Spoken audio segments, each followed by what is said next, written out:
mga katropa, nahuli ko na yung hunter ng mga ibon natin. So natrap nga siya sa ginawa nating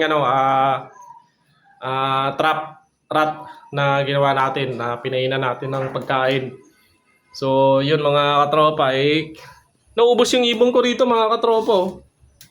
Dalawa dyan na mainakay, ubos yan mga katropa. Hindi ko lang sinama sa video kasi maselang maselang video na yung mga katropa. Ubos yung ko rito, pati breeder. Ubos dyan mga katropa.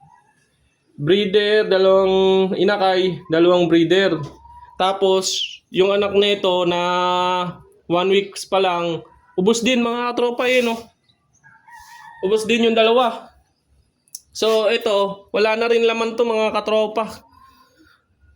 Wala na rin tong laman kasi kinain din ng daga mga katropa, yung breeder ko. So di na ako naglagay kasi malaking butas mga katropa. Sayang yung breeder ko rito mga katropa.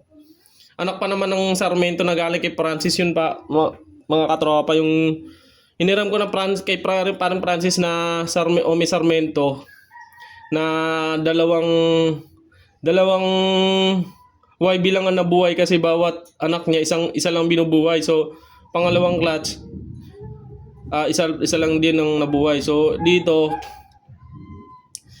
nandito kasi breeder age na yun mga katropa Pinamparis ko sa napanalunan natin sa parapol ni Sir Jason Toquero na na kay Eugene Lim line na Ertriga winner car winner. So yun, bali kinain yun mga katropa. Kaya yung isa na Eugene Lim, inakyat ko sa taas mga katropa sa ibiari natin. So kasi baka masunod na kakainin.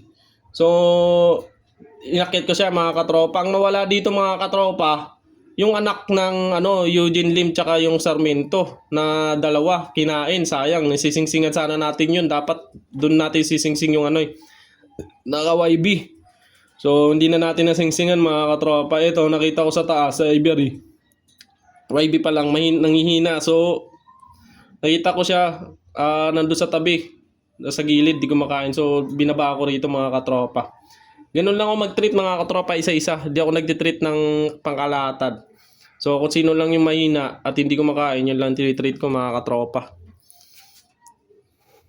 So ito nga mga katropa. Ayun Yan mga katropa, yan ang salarin mga katropa. So marami pa to dito. Yan mga katropa, natrap din siya. Marami yan dito mga katropa, malalaki. Busog na busog kasi yung feeds natin may halong probiotic. So ang lalaki nila. Di lang malaki, di lang ibon ng magandang kondisyon, pati yung mga alaga rin nating pasaway. So yun. Hindi ko alam kung paano ko gagawin dito, kung ililigaw ko na lang. Kasi nakakaawa rin pag pinatay. Hindi ko alam kung ililigaw ko. So yun lang mga katropa. So buti nahuli natin yung yung salarin sa loop natin. So wala pa yan, marami pa yan mga katropa kasi siguro nakita ko rito 5. So yan pa lang, isa pa lang yan. So may 4 pa.